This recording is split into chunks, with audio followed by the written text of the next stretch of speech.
উচ্চ বর্ণের গ্রামে গেলে সেখানে পায়ের জুতো খুলে মাথায় তুলে তাদেরকে বেরোতে হয়। কয়েক বছর থেকে আজকে এসএসসি বন্ধ, প্রাইমারি টিচার সরকারি নিয়োগ বন্ধ। আজকে সুপ্রিম কোর্ট রায় দিয়ে দিল, the reservation is not a fundamental right.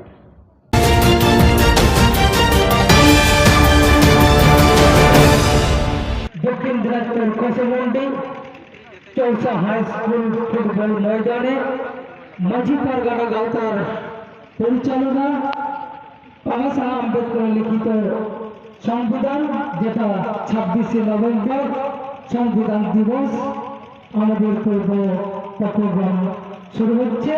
প্রথম পর্ব হিসাবে আমরা বাবা সাহেব আম্বেদকর লিখিত সংবিধানে পুষ্প প্রদান করব। তাই প্রথমে এই পুষ্প প্রদান করার জন্য আমি অনুরোধ করছি মাঝি পারগানা গাঁথা ওয়েস্ট বেঙ্গল সেক্রেটারি মাননীয় কৃষ্ণ হেমব্রম মহাশয়কে উদযাপন সফল করুন। সংবিধান প্রণেতা বাবা সাহেব আম্বেদকর অমর রহে, সংবিধান প্রণেতা বাবা সাহেব আম্বেদকর অমর রহে। ভারতীয় সংবিধান ধ্বংস করা চলবে না, ভারতের সংবিধান ধ্বংস করা চলবে না। ভারতীয় সংবিধান রক্ষা করতে মূল নিবাসী এক হও, ভারতীয় সংবিধান রক্ষা করতে মূল নিবাসী এক হও। জ্যোতিষ কৃষ্ণ মাঝি পারগানা গাঁওতার ভাইস প্রেসিডেন্ট সংবিধান দিবস উদযাপন সফল করুন। ভারতীয় সংবিধান প্রস্তাব বাস্তব প্রয়োগ চাই, সংবিধান বাস্তব প্রয়োগ চাই। সংবিধান দিবস উদযাপন সফল করুন। 26শে নভেম্বর সংবিধান দিবস উদযাপন সফল করুন। সংবিধান বাস্তবিক প্রয়োগ চাই, ভারতীয় সংবিধান বাস্তবিক প্রয়োগ চাই।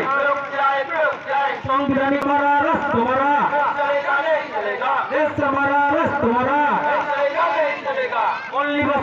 সমাজের মরণ তাদেরকে একে একে করে পুষ্প প্রদান করার জন্য অনুরোধ করছি।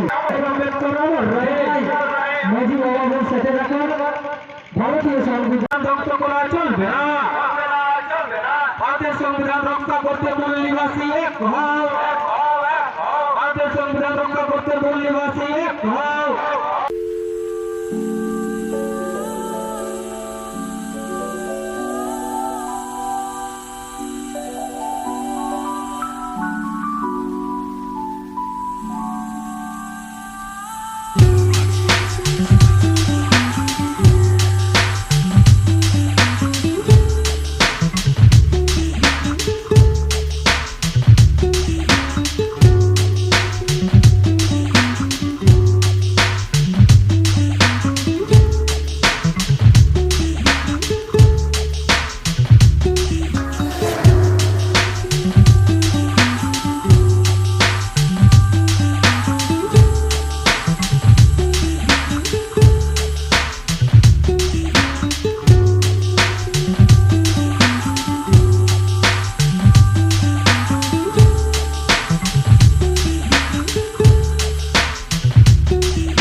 প্রথমে বরণ করে নিচ্ছে আমাদের মাঝি পারগানা গাঁওতার জেলা পারগানা মাননীয় গ্রিন মহাশয়কে। তারপরে একে একে আমরা অতিথি বরণ করে নিচ্ছি আদিবাসী সমাজের যেটা সাংস্কৃতিক ব্যবহারের মধ্য দিয়ে আমরা বরণ করে নিলাম। এসসি ওবিসি মাইনরিটি আমাদের ভারতবর্ষের যে 26শে নভেম্বর সংবিধান দিবস আমরা এই দ্বিতীয় পর্ব ভারতীয় সংবিধানের প্রস্তাবনা পাঠ করব। তাই সংবিধান পাঠ করার জন্য আমি অনুরোধ করব মঞ্চে যারা অতিথি হিসাবে উপস্থিত হয়েছেন এবং মঞ্চে চৌসা হাই স্কুল ফুটবল ময়দানে মাঝি পারগানা গাঁওতার পক্ষ থেকে 26শে নভেম্বর সংবিধান দিবস উদযাপনে আজকে যারা উপস্থিত হয়েছেন সবাইকে আপনাদেরকে জানাচ্ছি আন্তরিক প্রীতি ভালোবাসা মাঝি পারগানা গাঁওতার পক্ষ থেকে। তাই আমরা যেভাবে শপথ গ্রহণ করি সেইভাবে আমরা হাতটাকে সামনের দিকে বাড়িয়ে দিব। সবাইকে অনুরোধ করছি আজকে চৌসা হাই স্কুল ভারতবর্ষের নাগরিক হিসাবে আমরা বেঁচে আছি, সেটা হচ্ছে ভারতীয় সংবিধানের দৌলতে। তাই এই সংবিধানকে আমরা সম্মান জানাবো আজকে এই সংবিধান দিবসে। তো এই প্রস্তাবনা পাঠ করার সময় আমি যেটা বলবো সেটা আপনারা রিপিট করবেন।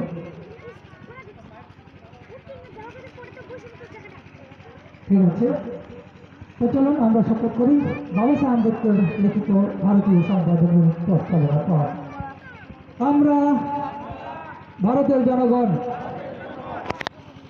ভারতকে একটি সার্বভৌম সমাজতান্ত্রিক ধর্মনিরপেক্ষ গণতান্ত্রিক সাধারণতন্ত্র রূপে গড়ে তুলতে সত্যনিষ্ঠার সঙ্গে শপথ গ্রহণ করছি এবং তার সকল নাগরিক যাতে সামাজিক, অর্থনৈতিক, রাজনৈতিক, ন্যায়বিচার, চিন্তা, মতপ্রকাশ, বিশ্বাস, ধর্ম এবং উপাসনা, স্বাধীনতা, সামাজিক প্রতিষ্ঠা অর্জন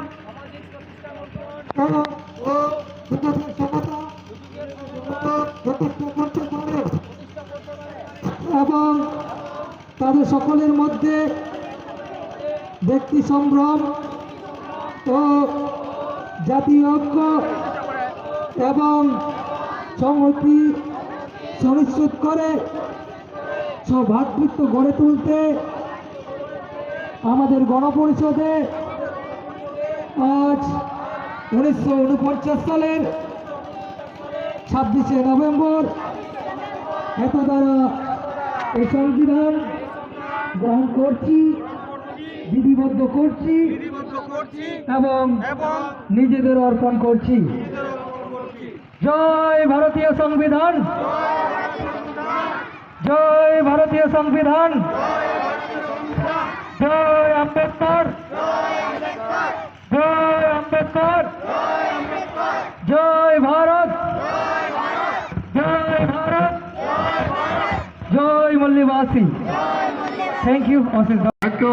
মাসাডিকার মতো বনে জুমু বন্ধুই বন রে না হো যুগমা বদলকা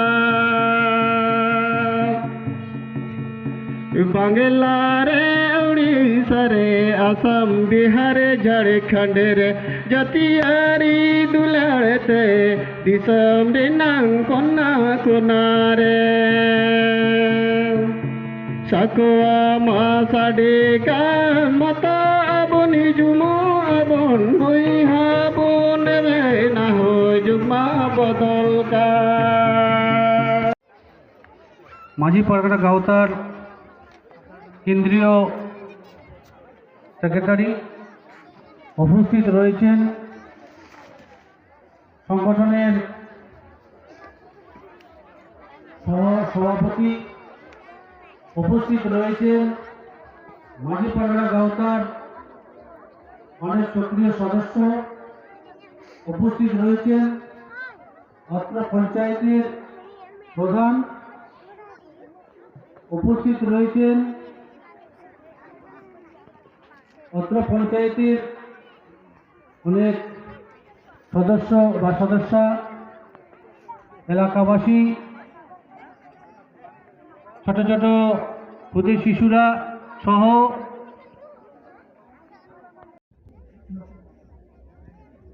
পক্ষ থেকে আজকে জেলা অতিথি হিসাবে আজকে এই 26শে নভেম্বর দক্ষিণ দিনাজপুর কুসুমন্ডি চৌসা হাই স্কুল মাঠে যে 26শে নভেম্বর প্রোগ্রাম করছি, সেখানে আমরা বাবা সাহেব আম্বেদকর বা ভারতীয় সংবিধানের যে বই আমরা প্রদান করছেন আমাদের মাঝি পারগনা গাঁওতার ভাইস প্রেসিডেন্ট মাননীয় জ্যোতিষ কিস্কু।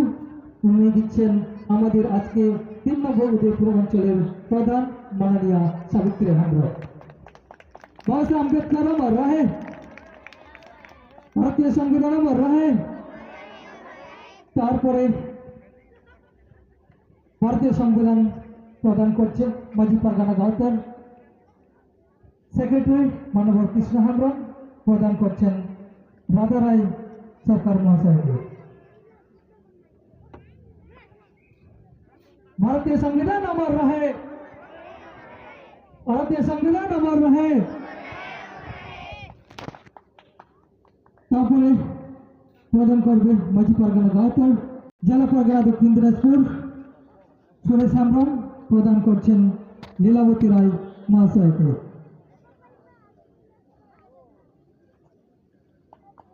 ভারতীয় সংবিধান অমর রহে। তারপরে প্রদান করছেন মাঝি পারগানা গাওতার এক্সিকিউটিভ মেম্বার গুলরাজ মুর্মু, উনি ভারতীয় সংবিধান তুলে ধরছেন মাম্পি টুম্পবালা সরকার মহাশয়কে। ভারতীয় সংবিধান চিন্তাধারা দিকে দিকে ছড়িয়ে দাও, ভারতীয় সংবিধানের চিন্তাধারা দিকে দিকে ছড়িয়ে দাও। তারপরে আমরা প্রদান করব আজকে উত্তর দিনাজপুর থেকে আগত কালীপদ বর্মন মহাশয়কে, প্রদান করছে আমাদের মাঝি পারগানা গাওতার আমাদের গণেশ মার্ডি।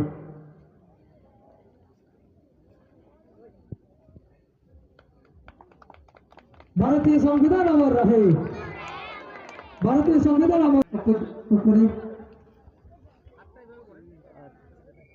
ভারতীয় সংবিধানের চিন্তাধারা দিকে দিকে ছড়িয়ে দাও, ভারতীয় সংবিধানের চিন্তাধারা দিকে দিকে ছড়িয়ে দাও। থ্যাংক ইউ, ধন্যবাদ। আজকে আমরা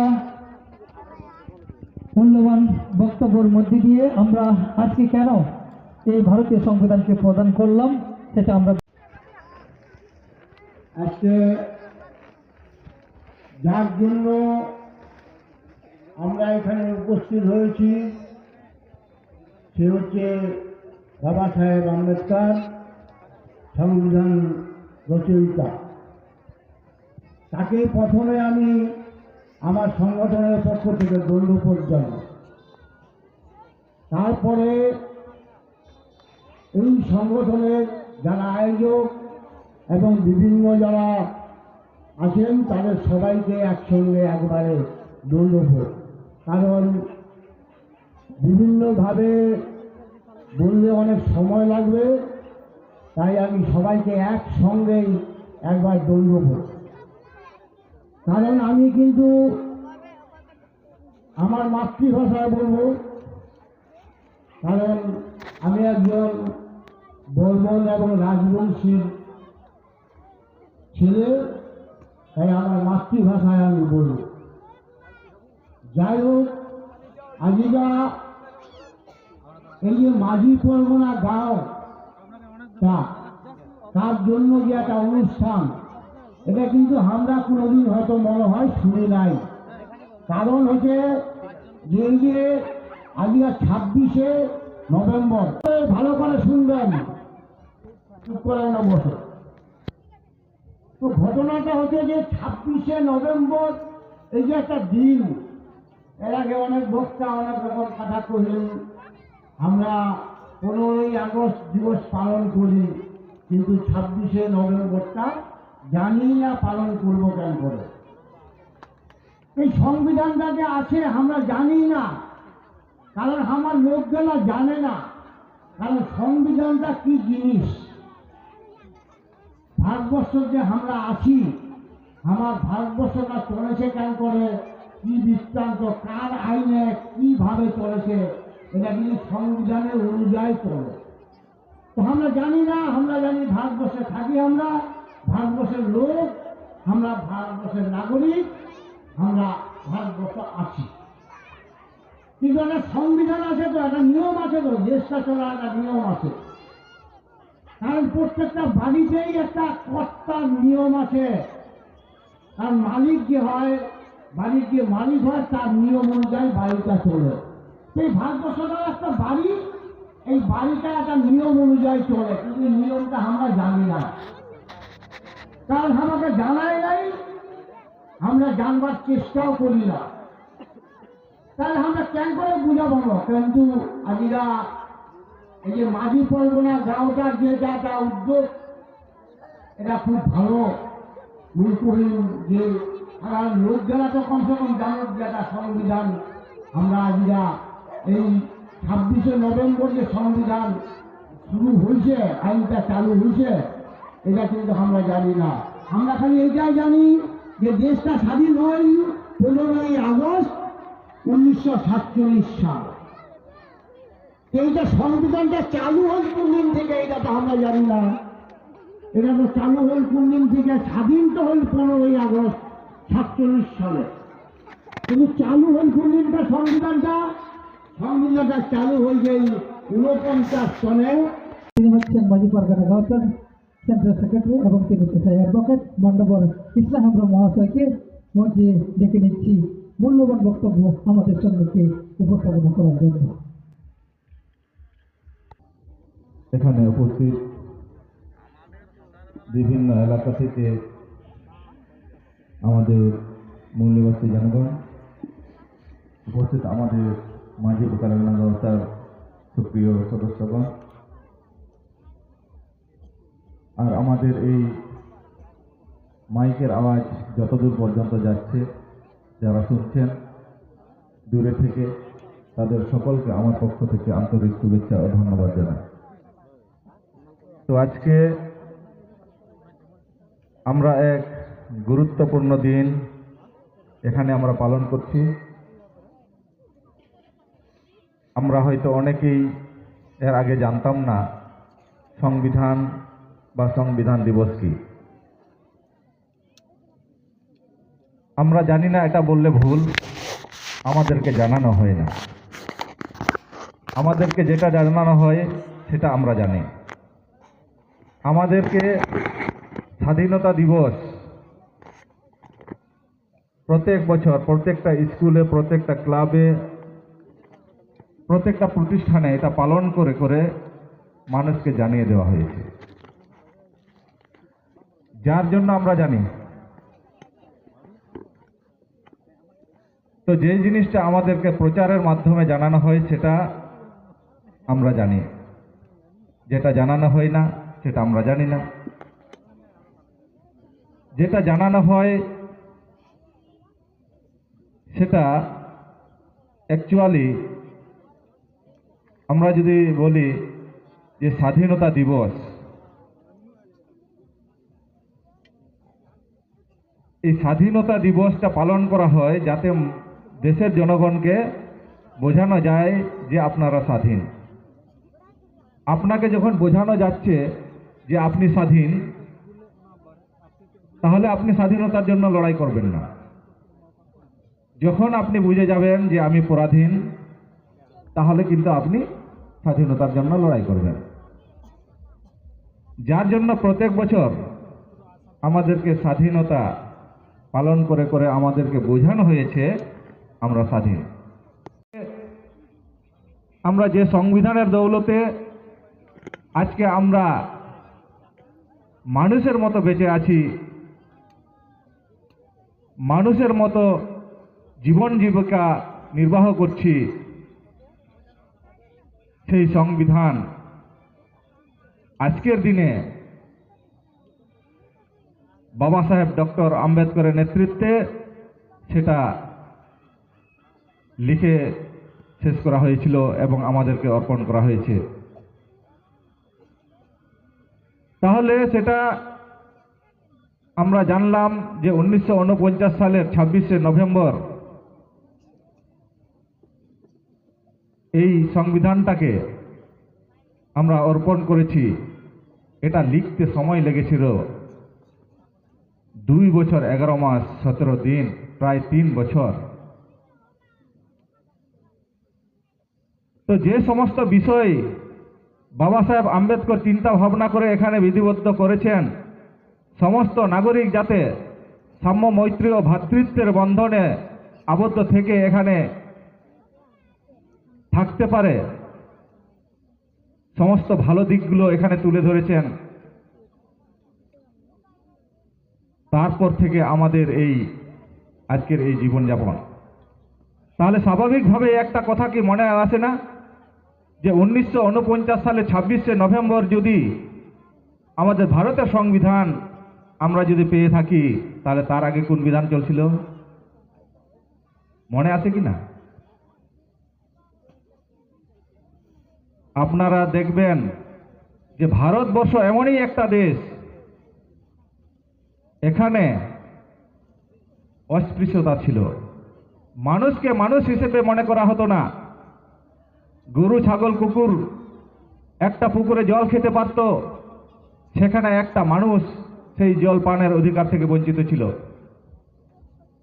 এখানে উঁচু জাত, এখানে নিচু জাত, এই ব্যবস্থা প্রচলিত ছিল। তো সেই সময় আজকে আমরা সাংবিধানিক যে পরিচয়টা আমরা বহন করছি, এসটি এসসি ওবিসি আর এখান থেকে ধর্মান্তরিত যে সমস্ত মাইনরিটি, তাদেরকে শূদ্র বলা হতো। এই শূদ্রদের কোনো শিক্ষার অধিকার ছিল না, এই শূদ্রদের কোনো সম্পত্তি রাখার অধিকার ছিল না। সেই গলায় যে ভাঁড় ঝোলানো থাকতো সেটা রেখে দিয়ে আজকে আমরা টাই পড়ছি। আমাদের কোমরে ঝাড়ু বাঁধা থাকতো, আমাদের পূর্বপুরুষরা ঝাড়ু বাঁধত, কারণ যে দিক দিয়ে এই শূদ্র সমাজের লোকেরা হাঁটবে সেটা অস্পৃশ্য হয়ে যায়। সেটাকে মুছে দেওয়ার জন্য এদের ঝাড়ু বেঁধে দেওয়া হতো। আজকে সেই ঝাড়ু নেই। আমরা আজকে শিক্ষিত হয়ে কোমরে আমরা বেল পড়ছি, জুতা পড়ছি, কিসের দৌলতে? এই সংবিধানের দৌলতে।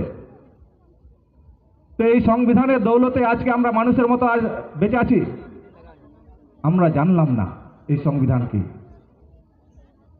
আজকে অনেকেই আছেন সংবিধান দেখেন, সংবিধান পড়া তো দূরের কথা, সংবিধান চোখে দেখেনি। আর এই সংবিধান না জানার জন্য আজকে আমাদের কি অধিকার সেটা না জানার জন্য আজকে আমাদের আসল অধিকারটা আজকে কেড়ে নিচ্ছে আমাদের শত্রুরা। তো যার জন্য বন্ধুগণ, বাবা সাহেব আম্বেদকর একটা কথা বলেছিলেন, those who forget their history they can not create their future. যারা নিজেদের ইতিহাস ভুলে যায় তারা কোনোদিন ভবিষ্যৎ নির্মাণ করতে পারে না। তো আজকে আমরা নিজেদের ইতিহাস জানি না। আজকে এসসিরা আলাদাভাবে, আমাদের পূর্ববর্তী বক্তা কালিদা বলে গেলেন, এসসিরা হয়তো ভাবে আমরা আলাদা, এসটিরা ভাবে আমরা আলাদা, ওবিসিরা ভাবে আলাদা। কিন্তু ঐতিহাসিকগতভাবে আমরা জানি, আমরা যদি ইতিহাস দেখি আমাদের পূর্ব পরিচয় এক ছিল, আমাদের সঙ্গে একই রকম শোষণ অত্যাচার বঞ্চনা চলছিল। তো আজও এদের উপর একইভাবে শোষণ বঞ্চনা চলে। আজকে আমরা এই সংবিধানের বিভিন্ন অধিকার আমরা যেহেতু জানি না, যার জন্য হয়তো আমরা কপালের দোষ দিই। ভারতের সংবিধান হচ্ছে সবার উপরে। যে কোনো আইন বলুন, যে কোনো প্রশাসন বলুন, সবার উপরে হচ্ছে ভারতের সংবিধান। তো ভারতের সংবিধানই আপনাকে সমস্ত ধরনের অধিকার দিয়েছে। আজকে ভারতের সংবিধান আমরা যদি জানতাম, আমরা কপালের দোষ দিতাম না। আমরা ভারতের সংবিধান জানি না বলে আমরা কপালের দোষ দিই। আমাদেরকে বোঝানো হয় অমুক জায়গায় মানত করুন, অমুক জায়গায় একটা পাঠা বলি দিন, যজ্ঞ করুন, ইত্যাদি ইত্যাদি। তো আজকে আমাদের দুর্দশার কারণটা কি? এই ভারতের সংবিধান ইমপ্লিমেন্ট না হওয়া। আমরা এখানে দেখতে পাবো সংবিধানের বাস্তব প্রয়োগ। সংবিধানের বাস্তব প্রয়োগ আজ পর্যন্ত ভারতে হয়নি। আপনারা আর্টিকেল 46 ধারা 46 দেখবেন, এখানে কি বলা আছে দেখবেন। 46 নং ধারায় একটু পড়ে শোনাই, তাহলে বুঝতে পারবেন।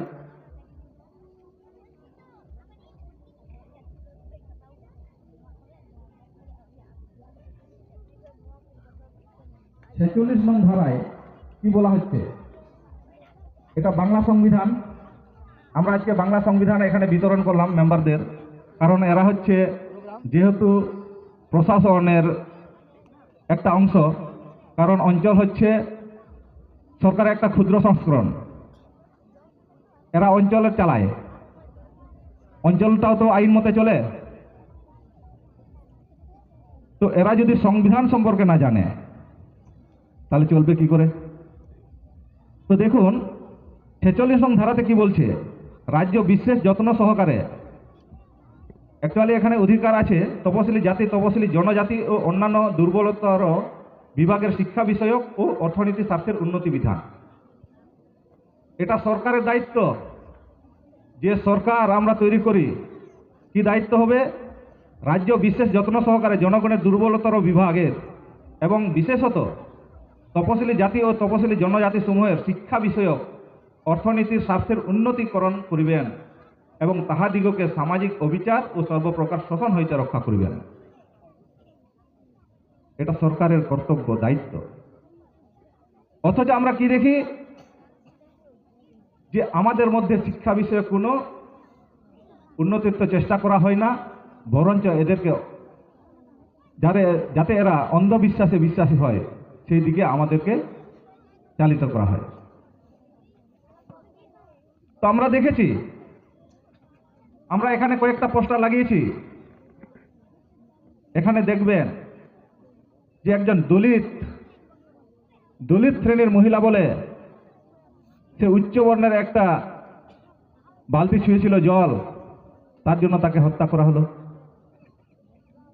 দলিত শ্রেণীর ছাত্র বলে উচ্চ বর্ণের এক জনের জল ছুঁয়েছিল বলে তাকে হত্যা করা হলো। এটা এখনো ভারতবর্ষে চলে। এখনো কিছু কিছু জায়গায় দেখবেন এখানে যারা সেই তথাকথিত নিম্নবর্ণ আমাদের যাদেরকে বলা হয়, সেই সমস্ত লোক এখনো উচ্চ বর্ণের গ্রামে গেলে সেখানে পায়ের জুতো খুলে মাথায় তুলে তাদেরকে বেরোতে হয়। ঘোড়ায় চড়তে দেওয়া হয় না, মোজ রাখতে দেওয়া হয় না। আমরা কি বলবো স্বাধীনতার পরেও এই সংবিধানের বাস্তব প্রয়োগ করা হয়েছে, যেখানে আর্টিকেল 14 আমাদের বলছে we are equal before law, আমরা আইনের চোখে সকলেই সমান। তাহলে এই সংবিধানকে বুড়ো আঙুল দেখিয়ে আজকে কিন্তু দেশটা চলছে।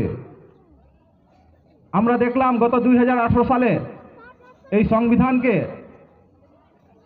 সংবিধানের কপি দিল্লির যন্তর মন্তরে পুড়িয়ে দেওয়া হলো। সেখানে কি স্লোগান তোলা হলো? সংবিধান মুর্দাবাদ, মনুসংহিতা জিন্দাবাদ। আমরা না জানলাম সংবিধান, না জানলাম মনুসংহিতা। আমরা বলি আগে জানুন তারপরে মানুন, যে কোনো কিছুকে আগে জানুন। আজকে সংবিধান মুর্দাবাদ বলা হচ্ছে, সংবিধানকে ছিঁড়ে দেওয়া হচ্ছে, পুড়িয়ে দেওয়া হচ্ছে। যারা এই সংবিধানের অধিকার আজকে ভোগ করছে তারা কোনো আওয়াজ তুলল না, কারণ তারা জানেই না সংবিধানটা কি। আজকে যদি আপনার বাড়ি থেকে আপনার দীর্ঘদিনের প্রচেষ্টায় ভালো একটা ডিগ্রি পেয়েছেন, সেই মার্কশিটটা যদি আপনার হাতে থেকে ছিনিয়ে নিয়ে ছিঁড়ে দেয় কেউ, আপনার কীরকম রাগ হতো? সঙ্গে সঙ্গে কষে একটা চড় দিতেন, তাকে মেরেও ফেলতে পারেন, কারণ আপনি কষ্ট করে সেই ফলটা অর্জন করেছেন। তো বাবা সাহেব আম্বেদকর কত কষ্ট করে এই সংবিধান আমাদের লিখে দিয়েছিলেন যাতে করে আমরা মানুষ হিসেবে বাঁচতে পারি। সেই সংবিধানকে আজকে পুড়িয়ে দেওয়া হচ্ছে। আজকে সংবিধানের মধ্যে মৌলিক অধিকার সবাইকে সমানভাবে দেখা হবে। আজকে শিক্ষার অধিকারও যেমন মৌলিক অধিকার, যে কোনো মানুষ, প্রত্যেকটা ছেলে মেয়ে এই শিক্ষা থেকে বঞ্চিত হবে না, যার জন্য সরকারের ব্যবস্থা করবে অবৈতনিক শিক্ষা ব্যবস্থা। আর্টিকেল 21A দেখে নেবেন। 14 বছর বয়সের শিশুরা বিনা বেতনে তারা পড়াশোনা করবে। আজকে আমাদের প্রাইমারি স্কুল আছে ঠিকই, আজকে মিড ডে মিল সেখানে চালু করা হয়েছে। আমাদের ছেলে মেয়েগুলোও যাচ্ছে, জুতা দেওয়া হচ্ছে, জামা দেওয়া হচ্ছে, সাইকেল দেওয়া হচ্ছে, ইত্যাদি ইত্যাদি। আজকে আপনি একটা 8 পাস ছেলে মেয়েকে একটা রিডিং পড়তে বলুন তো পড়তে পারছে না কেন? আমরাও তো প্রাইমারি স্কুলে পড়েছিলাম। আজকের ছেলে মেয়েগুলো কেন পড়তে পারছে না? তাহলে শিক্ষার যে পদ্ধতি সেটাকে শেষ করে দেওয়া হলো। শিক্ষার একটা ধারাবাহিকতা ছিল। আজকে দেখবেন প্রাইমারি স্কুলের মাস্টার তার নিজের ছেলে মেয়েকে নিজের স্কুলে বা প্রাইমারি স্কুলে পড়ায় না। হাই স্কুলের মাস্টার সে নিজের ছেলে মেয়েকে সরকারি স্কুলে পড়ায় না। তো কেন? কারণ এরাও বুঝতে পারছে যে সরকারি স্কুলে কী ধরনের শিক্ষা ব্যবস্থা। তো ইনডাইরেক্টলি ভাবে আমাদের কাছ থেকে শিক্ষা কেড়ে নেওয়া হচ্ছে। এইভাবে শিক্ষানুরাগী কিছু মানুষ তারা কি করছে, এই সমস্ত জায়গা থেকে নিজেদের ছেলে মেয়েগুলোকে সরিয়ে নিচ্ছে। এবার সরিয়ে নেওয়ার ফলে কি হচ্ছে, কিছু কিছু স্কুল বন্ধ হয়ে যাচ্ছে। আজকে সরকারি স্কুলগুলো দেখবেন, বিশেষ করে টাউনগুলোতে স্কুলগুলো বন্ধ হয়ে গেছে। কেন টাউনের ছেলে মেয়েগুলো তাহলে পড়ছে না? স্কুলগুলো বন্ধ হয়ে যাচ্ছে যে কারণ ওরা শিক্ষা সম্পর্কে সচেতন। আজকে বিভিন্ন জায়গায় দেখেছি যে মিড ডে মিল যদি কেউ না পায়, কোনোদিন হয়তো ডিম নেই বা ডিম হয়তো আত্মসাৎ করে নিল হেড স্যার, যার জন্য তালা বন্ধ করে দেয় আমাদের মহিলাগুলো। আজকে শিক্ষা পায়নি, যার জন্য কয়টা মহিলা তালা বন্ধ করতে গিয়েছিল স্কুলে। আপনার ছেলে মেয়ে রিডিং পড়তে পারছে না 8 ক্লাস পাস করার পরেও, তো তালা বন্ধ করেননি কেন? আওয়াজ তুলবে কে? এই ভারতের সংবিধান কথা বলার অধিকার আপনাকে দিয়েছে, সমালোচনা করার অধিকার দিয়েছে, তারপরেও আপনি ভয় পাচ্ছেন কেন? যে কোনো সরকারকে আপনি সমালোচনা করতে পারেন, এটা আমার অধিকার। আর্টিকেল 19 পড়ে নেবেন, আমি সমালোচনা করতেই পারি। একটা দেশের নাগরিক হিসেবে এটা হচ্ছে আমার অধিকার। আজকে এতগুলো বাচ্চাগুলোকে জন্তু জানোয়ারে পরিণত করে দেওয়া হবে, প্রতিবাদ করবেন না? যে প্রতিবাদ করতে পারে না, কারা প্রতিবাদ করতে পারে না? দেখবেন রাস্তার ধারে একটা কুকুর যদি বসে থাকে, রাস্তায় কেউ যাচ্ছে তাকে লাথি মেরে দিয়ে গেল, সেও কিন্তু ঘেউ করে ওঠে, কারণ তার আত্মসম্মান বোধ আছে। তাহলে লাথি দিলি। তো আজকে আমরা চুপচাপ, দেশের জনগণ চুপচাপ, জেনারেশন শেষ হয়ে যাচ্ছে। তাহলে আমরা কি মানুষের মধ্যে পড়ি? তো চিন্তা ভাবনা করব। তো আজকে সাংবিধানিক মৌলিক অধিকার তাহলে আমরা পাচ্ছি। এইভাবে স্কুলগুলো বন্ধ হয়ে যাবে, আর যখনই সরকারি প্রতিষ্ঠান বন্ধ হয়ে যাবে, আজকে দেখুন আমাদের ছেলে মেয়েরা বেশিরভাগই হয় প্রাইমারি টিচার, না হলে হাই স্কুলের টিচার। কয়েক বছর থেকে আজকে এসএসসি বন্ধ, প্রাইমারি টিচার সরকারি নিয়োগ বন্ধ, তারপরে আমাদের লোকগুলো চুপচাপ। কার উপর ভরসা করে আছে? বাংলায় ভরসা করে আছে, দিদির উপর। দিদি তো বলে দিচ্ছে এটাকে দুর্গাপূজা পেয়েছেন যে বছর বছর হবে। কারা বঞ্চিত হচ্ছি? আমাদের জনসংখ্যা কত? আজকে 95% লোক এসটি এসসি ওবিসি, তারা বঞ্চিত হচ্ছে। এই চক্রান্ত চলছে, তাহলে আওয়াজ তুলবে কারা? যারা ভুক্তভোগী। আজকে আমরা চুপচাপ, যার জন্য মাঝি পারগানা গাঁওতা এটা আপেক্ষিকভাবে মনে হতে পারে এটা একটা আদিবাসী সংগঠন। নো, এখানে এসটি এসসি ওবিসিদের স্বার্থ নিয়ে কথা বলা হয়, এদেরকে একজোট নিয়ে লড়াই করার কথা বলা হয়। কারণ অধিকার সবার, অধিকার থেকে আমরা সবাই বঞ্চিত। বঞ্চনা যখন সবাই হচ্ছি, তাহলে লড়াই তাহলে আর কেন আমরা একসাথে করব না? যার জন্য সাংবিধানিক অধিকারের পর্যালোচনা করা দরকার। আমরা এটা বিষয় রেখেছি, আমরা কতটা আজকে পেলাম।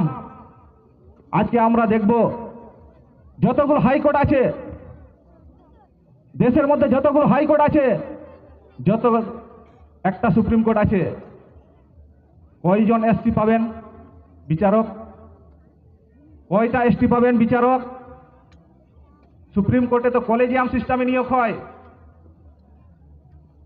এখানে যেমন বিডিও নিয়োগ হয় WBCS পরীক্ষার মাধ্যমে, শিক্ষক নিয়োগ হয় SSC পরীক্ষার মাধ্যমে। তো একটা সুপ্রিম কোর্টের বিচারপতি নিয়োগ হবে, তার কোনো পরীক্ষা ব্যবস্থা থাকবে না?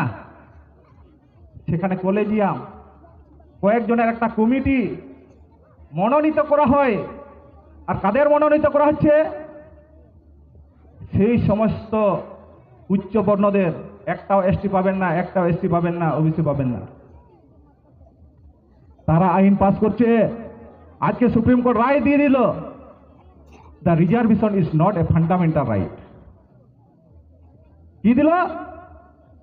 রিজার্ভেশন মৌলিক অধিকার নয়, যেটা আর্টিকেল 16-তে ছিল। 12 থেকে 34 নং আর্টিকেল হচ্ছে মৌলিক অধিকার।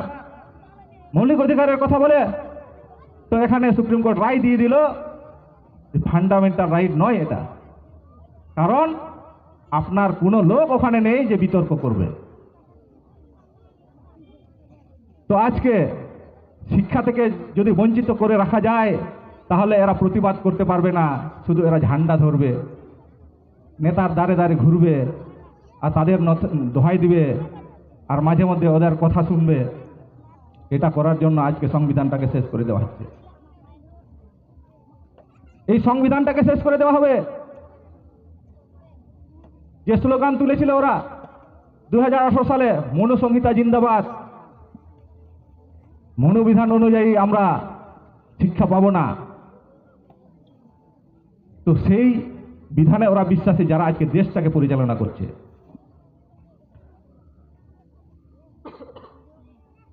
তো এটাই হচ্ছে আমাদের সংবিধানের উপর আক্রমণ ও মূল্যবাসীদের গোলাম বানানোর একটা ষড়যন্ত্র চলছে। তো এটা যেহেতু সংবিধানের অধিকার আমরা পাচ্ছি, আমাদের উচিত যে সংবিধানটাকে প্রাণের বিনিময়ে হলেও বাঁচিয়ে রাখা। তো আজকে মাঝি পারগানা গাওতা এটা একটা সংকল্প নিয়েছে, যেহেতু আমরা সংবিধান বুঝি, সংবিধানের জন্যই আজকে মানুষ হিসেবে আমরা বেঁচে আছি, যার জন্য এটা কেউ যদি ছেড়ছাড় করে, এর ওপর যদি আক্রমণ হানে, আমাদের দৃঢ় সংকল্প আমরা প্রাণের বিনিময়ে হলে এই সংবিধানকে বাঁচাবো।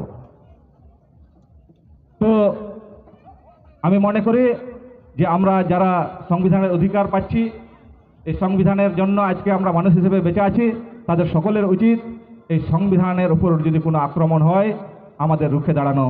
এই আশা, এই আকাঙ্ক্ষা রেখে আমার এই সংক্ষিপ্ত বক্তব্য এখানে শেষ করছি। সকলকে অসংখ্য ধন্যবাদ। জয় মৌলিবাসী।